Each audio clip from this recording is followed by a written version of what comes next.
Hello citizens and welcome back. In today's video I want to talk about the Overdrive Initiative event and how it shows a concerning pattern with in-game rewards. As always, if you like this video, sacrifice a like and a comment to the YouTube algorithm and subscribe for more. And here's a shout out to our amazing patrons for their support of the channel and the Armory. Last week CAG made two announcements. First was the start of the Overdrive Initiative event. This event is essentially a prequel to Xenothreat. During the different stages of Overdrive, the players are tasked with various smaller missions that aim to disrupt the upcoming Xenothreat invasion. Now, this event has a twist. Along with the event, CIG have announced the release and sale of the F7C Hornet Mark II, which is an upgraded version of the F7C Hornet, and much like its predecessor is the civilian version. However, there is also the F7A version, which is the military version. The twist of this event is that everyone who takes part in the Overdrive Initiative will receive a free upgrade kit from the F7C Mark II to the F7A Mark II Hornet. Of course, this upgrade is only useful if you already own the F7C Mark II, which is almost a $200 ship. So basically they're giving you a reward that you can only access if you pay money. This has made a lot of people upset, including me. I expected better at this stage from CIG. They've been doing so well. Server meshing is on the way with successful tests. The community is the most active I've ever seen. The community managers are driving engagement and bringing new creators into the game. The ISC looks great and is very fun to watch. Features are being developed and the letter from the chairman was the best we've had in years. So why does marketing have to ruin it? If CIG keep doing this, they might end up being the Boeing of the gaming industry. CIG, you can't let one department crash the plane. Don't take me wrong, the event is great. It's fun and I can't wait for the other phases to start. And it's actually a very refreshing take on the overplayed Xenothreat event. But this is not how you reward players for playing.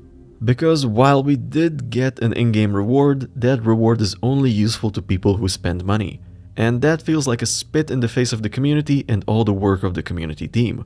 Technically, the ship upgrade kit is not the only reward of this event. All participants will also receive a 3-day rental of the F7A. However, since it's not a permanent reward, many people feel that this doesn't count. This means that the Overdrive event essentially doesn't have any permanent reward unless you buy a ship.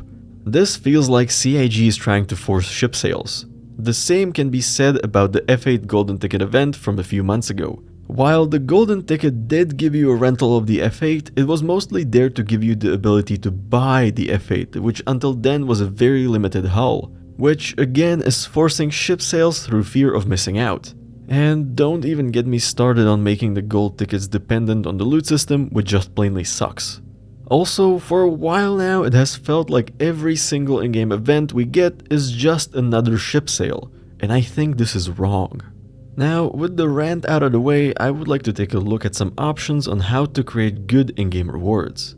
First, I would like to clarify some terms I'm going to use. For this video, when I say in-game rewards, I mean rewards other than in-game currency and reputation. By in-game rewards, I mean ships and other permanent items attributed to the players who complete the event. But first, why does CIG want to push ship sales? Ship sales are the primary source of funding for Star Citizen, so it's obvious that CIG will try to promote them as much as possible. However, you will have to agree that the marketing has increased in intensity over the last year significantly, to the point of coming on too strong, and this is going to become a problem.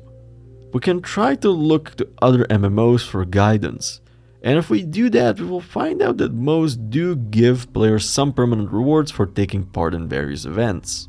But what we would also notice is that these rewards generally don't require a purchase with real money, and that there is also a sale for other items not included in the rewards.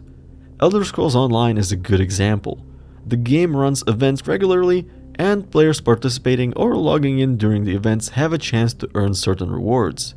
But at the same time, they could also buy different items for real money. But I would argue that Star Citizen is a very specific case. CIG can't just give away ships to everyone during a global event. Doing so would severely upset the balance moving forward. Let's say, for example, that everyone participating in the Overdrive Initiative would get the F7A Mark II for free. While this would be very cool, it would cause several issues. First, suddenly everyone has a powerful combat ship, which will eat into the fighter sales down the line. Second, if you make the ship available for purchase for real money later on, anyone who joined the game later or wasn't able to play the event is going to feel cheated. And finally, to my knowledge, there was some volume of upgrade kits that were previously sold for real money. If the F7As were simply given to everyone, the owners of these upgrade kits would have essentially spent their money for nothing. Now, that doesn't mean that CIG should stop giving out permanent in-game rewards. On the contrary, if Star Citizen wants to be a proper MMO, CIG have to figure out a system of distributing in-game rewards. And they actually got it right in the past. In the original Xenothreat event, the players who completed the mission enough times were given a set of CDF armor. This armor cannot be purchased, but it can be looted. But I think this was the perfect balance. Not only did the mission pay pretty well, but taking part also rewarded you with a cool and rare item which you might actually use.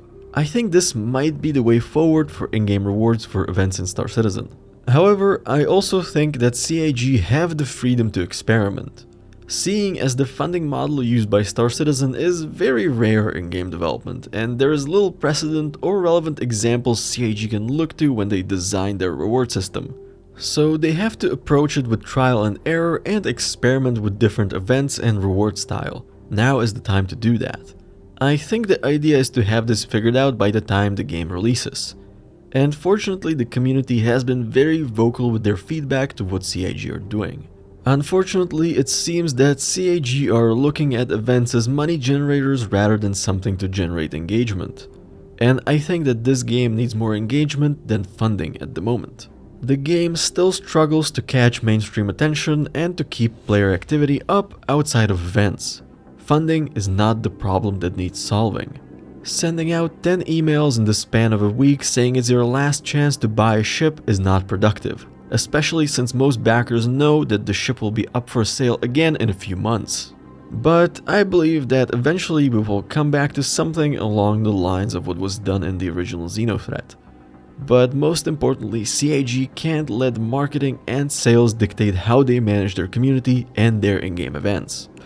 And with that being said, that's all for today.